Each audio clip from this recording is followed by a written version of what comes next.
Pecinta sepak bola tanah air menantikan skuad mewah Garuda untuk tahun 2026 ini bisa mengangkat trofi Piala AFF. Bagaimana membaca peluang timnas kali ini di bawah asuhan John Hartman dan juga banyak materi pemain naturalisasi sudah bergabung bersama saya pengamat sepak bola kita Bung Gita Suwondo. Bung Gita sehat? Sehat. Bung Gita? Luar biasa. Andro. Dari 26 pemain, 12 pemain naturalisasi tapi sangat berharap jangan jadi dijuluki pemain yang spesialis runner up. Ya. 6 kali runner up di AFF dari 30 tahun. Betul. Adanya AFF ini. Tahun ini peluangnya bagaimana Bung Gita? Harusnya tahun ini kita bisa menuntaskan para runner up itu jadi juara. Kutukan kita patahkan ya Bung patah. ya? Karena gini, kalau kita bicara tahun 2021 terakhir kita jadi runner up, kemudian 2016 kita memang underdog saat itu. Kita underdog terhadap lawan-lawan kita di final Vietnam dan Thailand. Tapi kalau kita bicara di tahun 2010 seharusnya kita juara saat itu, bukan Malaysia yang menjadi juara. Entah kenapa kita gagal jadi juara, tapi sekarang dengan 12 naturalisasi, untuk sementara di putaran grup masih 11 karena Hubner belum dilepaskan oleh klubnya Fortuna Sittard yang masih uji coba pre-season mereka di Prancis. Tapi saya pikir dengan 11 yang kita miliki harusnya kita bisa menjadi juara walaupun nggak ada Jay Itzes, nggak ada Kevin Verdonk, nggak ada dua kiper utama kita, juga nggak ada Joe Pelopessi dan nggak ada Kevin Dix. Seberapa signifikan pengaruh debut dari para pemain timnas naturalisasi nantinya? Ya harusnya dengan adanya Tom Haye dan juga Shane Patinama yang sudah bisa main kembali setelah 4 kali larangan bermain dari FIFA karena ulah mereka juga di kualifikasi terakhir Piala Dunia. Saya pikir ini kesempatan kita. Metronom Tom Haye ini kan bisa dibilang yang terbaik di ASEAN sekarang dengan adanya pemain-pemain naturalisasi yang bisa kita dapat. Walaupun Kamboja punya 10 naturalisasi, kemudian Vietnam punya 3 naturalisasi, Malaysia juga ada naturalisasi, Filipina juga. Tapi saya pikir naturalisasi kita di luar tidak bisanya pemain-pemain yang merumput di Eropa bermain. Ole Romani tidak main. Ole Romani dan kawan-kawan tidak main. Ini tetap yang terbaik di antara para pemain ASEAN. Berbicara soal Kamboja, ternyata materi pemain Kamboja sebagian juga ada dari Brazil naturalisasi, kemudian betul. ada dari Uzbekistan ya, Yap. Bung Gitanya. Patut kita waspadai juga. Bukan bermaksud Kamboja di bawah kita levelnya. Ya, Kamboja mungkin yang harus kita waspadai adalah pertemuan terakhir kita di tahun 2022 di GBK ya. Saat itu belum ada naturalisasi, kita hanya menang 2-1. Kita sempat unggul terlebih dahulu oleh Egy, kemudian kita disamakan, kemudian kita susah payah untuk menang melalui golnya Witan saat itu. Itu yang harus kita waspadai, bahwa dulu kita bisa menang 4-0, 5-0, 6-0 lawan Kamboja. Sekarang udah nggak lagi itu, karena Kamboja juga sejak dilatih oleh para pelatih-pelatih Jepang ini, dimulai dengan Keisuke Honda dan sekarang juga pelatih Jepang, mereka meningkat pesat dan bukan tidak mungkin mereka juga bisa mengejutkan. Mereka hanya kalah 1-2 dari Singapura dengan bermain di kandang sendiri. Dan sekarang kesempatan bagi mereka, ini pertandingan kedua mereka pasti sudah lebih panas dari kita. Ini pertandingan pertama kan selalu sulit bagi siapapun, apalagi tuan rumah ya. Jadi saya pikir kita harus waspada, tapi peluang untuk menang sangat besar melawan Kamboja. Kalau kita komparasi pemain di Kamboja dan naturalisasi dengan gaya bermain Brazil, ada juga yang dari Jepang. Tapi kita dominasi masih Eropa ya, Betul. Belanda ya, Betul. Bung Gita. Ya mereka sebenarnya lengkap juga ya. Ada dari Jepang, ada dari Ivory Coast ya, Pantai Gading. Kemudian ada Privat Embarga yang sudah biasa merumput di sini. Ada 2 jadi Brazilnya. Kemudian ada Uzbekistan juga. Sebenarnya lengkap 10 pemain ini. Tapi secara kualitas mereka masih di bawahnya Tom Haye dan kawan-kawan. Kalau melihat pengalaman Tom Haye dan kawan-kawan bermain di liga-liga Eropa beberapa tahun yang lalu. Sambil kami tampilkan berikut ini merupakan grafis pemain naturalisasi kita yang akan merumput di Stadion Pakansari Kabupaten Bogor, Jawa Barat. Ini nama-namanya.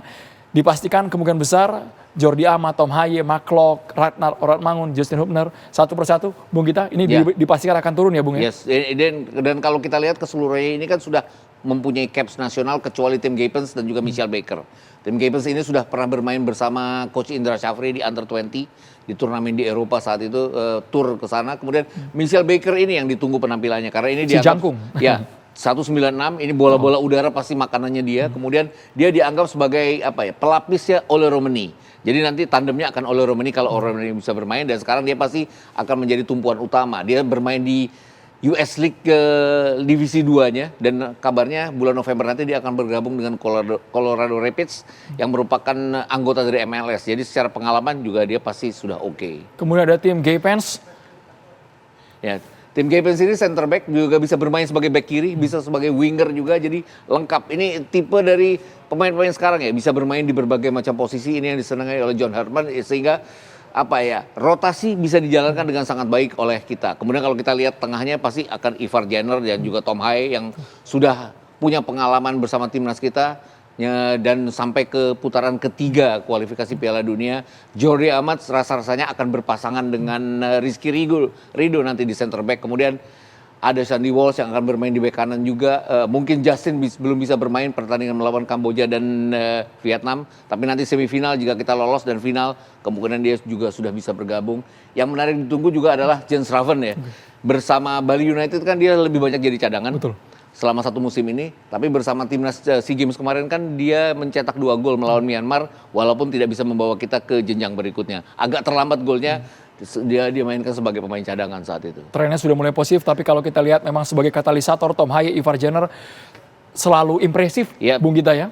Ini bisa dijadikan maju mundur semuanya. Betul. Solid. Kalau kita lihat kan nantinya ini Mark Klok masih di sini, tapi biasanya nanti akan Ivar Jenner di sini. Okay. Mark Klok di babak kedua main. Ivar Jenner punya pengalaman untuk menahan awal-awal serangan sehingga tidak bertemu dengan Rizky Ridho dan juga Shane Patinama. Kemudian Tom Haye yang akan lebih ke depan, perannya di Persib juga terlihat seperti itu.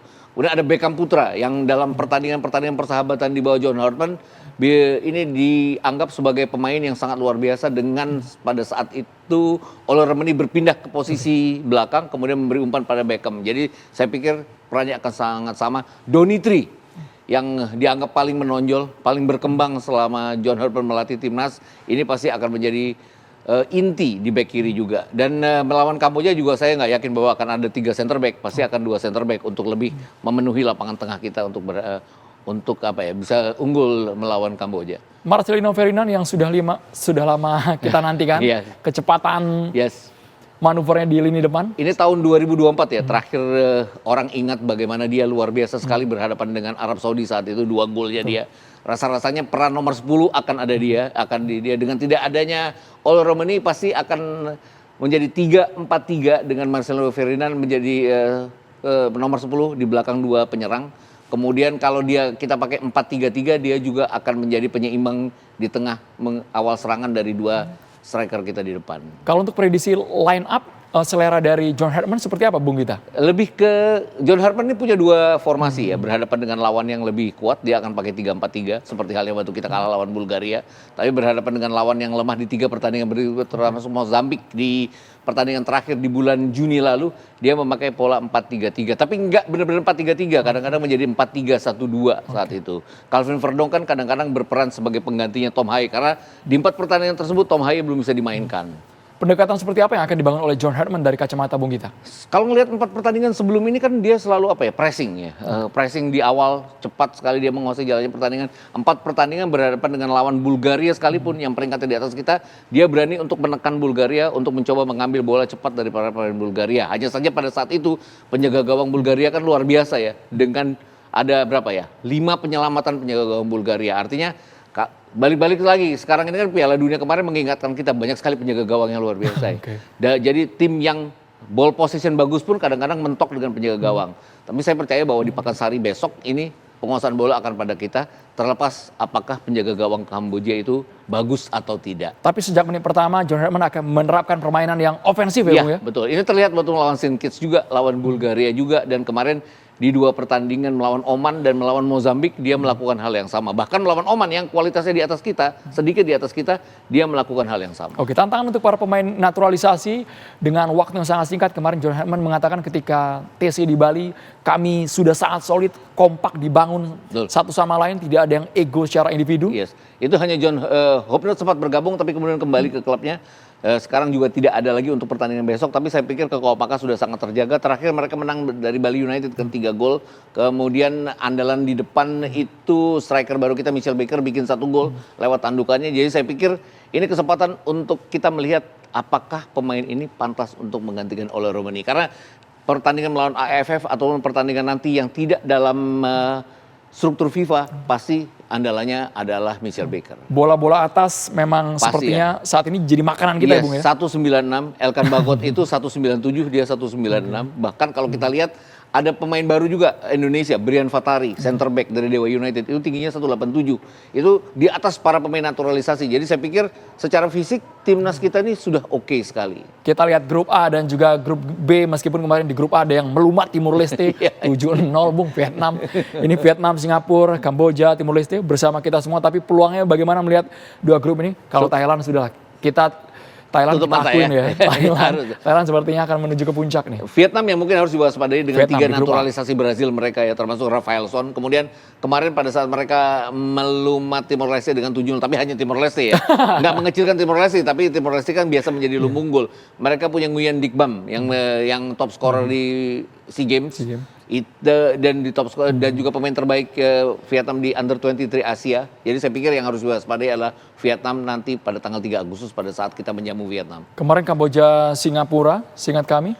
Ya, 2-1 tipis ya. Tipis ya, Bung ya. Ya, anaknya Fandi Ahmad yang mencetak gol di menit-menit terakhir ya. Jadi saya pikir juga Kamboja harus diakui pertahanannya oke, penjaga gawangnya oke, tapi Singapura ya harus dibilang levelnya di bawah kita. Jadi kesempatan kita untuk mencuri gol besok, mencuri kemenangan melawan Kamboja lebih terbuka karena kita bermain di kandang sendiri. Jadi sistem dengan home away kita tahu ada 2 tim yang akan diambil dari masing-masing grup ya, Bung Gita ya.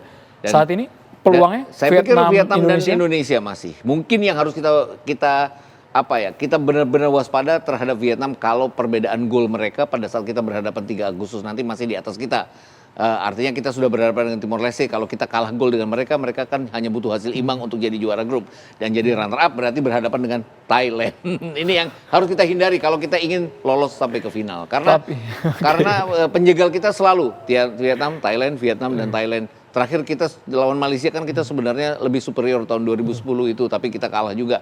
Mungkin bukan mental karena para pemain ini sudah sangat berbeda, tapi mungkin adalah kalau nggak pernah juara itu kan kadang-kadang ada aja batu sandungannya. Ini yang kesempatan bagi kita untuk kembali bisa menjadi juara. Dengan julukan spesialisasi runner up Indonesia, bagaimana peluangnya di tahun 2026 ini, Bung Gita? Apakah keberuntungan juga berpihak kepada kita setelah mempersiapkan segalanya dengan sangat matang? Ya, setiap tim yang jadi juara itu selalu punya keberuntungan ya. Apapun lah, terhebat apapun mereka. Dan saya pikir kita harus mencari keberuntungan itu adalah dengan menjadi juara grup terlebih dahulu. Untuk kita terhindar dari lawan yang berat di semifinal. Final sudah all out, kalau kita jadi tuan rumah di pertandingan kedua itu akan sangat menguntungkan kita dan kesempatan menjadi juara. Saya yakin dengan tim ini karena secara kualitas memang mereka di atas rata-rata, bahkan di atas Vietnam dan Thailand sekalipun. Nama-nama lokal kita, Bung Gita, ada Beckham, kemudian Rizky Ridho, dipanggil semua. Betul, Rizky Ridho pasti akan jadi kapten. Ada Egy, kemudian kita bicara Beckham kan bagus selalu dipegang oleh John Hurtman juga. Egy kembali. Marcelo Ferdinand yang saya sangat tunggu-tunggu setelah dia tidak cedera akan seperti apa. Kemudian kalau kita lihat Brian Fatari ya, terlepas apapun mungkin dia cadangan, tapi pada saat dia dimainkan bersama Dewa United kan dia bagus juga. Kemudian Rehan Hanan juga akan dilihat apakah penampilannya juga bagus. Jadi ini kombinasi antara pemain lokal dan naturalisasi yang pasti akan membuat kita secara kualitas jauh di atas dan akan jadi favorit untuk menjadi juara, tapi harus hati-hati karena favorit itu harus dibuktikan di lapangan, bukan sekedar di atas kertas. Kiper kita, Nadeo. Ya, belum pernah dimainkan oleh sudah lama vakum ya, karena kita selalu mengandalkan 2 penjaga gawang kita yang bermain di Eropa. Tapi saya pikir di antara seluruh 3 penjaga gawang ini dia yang paling berpengalaman, caps yang juga paling baik. Dan kemarin saya lihat press conference-nya hari ini saya lihat dia penuh ketenangan untuk percaya diri bahwa ini adalah hasilnya. Dan kalau kita bicara terlepas apapun kan dia juga yang membawa Borneo sampai bisa bersaing dengan Persib dengan segala macam penyelamatannya. Ada pesan dari John Hurtman bahwa Kamboja jangan kita anggap remeh, harus kita waspadai materi pemain yang mereka punya, betul-betul mengapresiasi, menghargai lawan, tidak bermaksud untuk merasa lebih tinggi secara level ya, Bung Gita ya. Karena mereka juga punya 10 naturalisasi dengan berbagai macam kewarganegaraan asal. Kemudian mereka punya pemain yang pernah merumput di liga kita, jadi tahu persis bagaimana kondisi persepak bolaan kita. Itu yang privat embarga ini yang benar-benar harus kita waspadai. Memang sudah usianya tidak ideal, tapi kan pengalaman pasti akan membawa dia untuk tahu apa kelemahan para pemain kita. Apalagi kalau kita mungkin karena kita punya naturalisasi yang tidak diketahui kekuatannya oleh embarga, tapi pemain-pemain lain kan dia sudah hafal sekali apa maunya gimana. Senin 20.30 waktu Indonesia Barat, Stadion Pakansari dan puluhan ribu supporter Indonesia akan menjadi saksi siapa yang akan menang. Harapannya karena merumput di tanah sendiri ya, Bung Gita ya.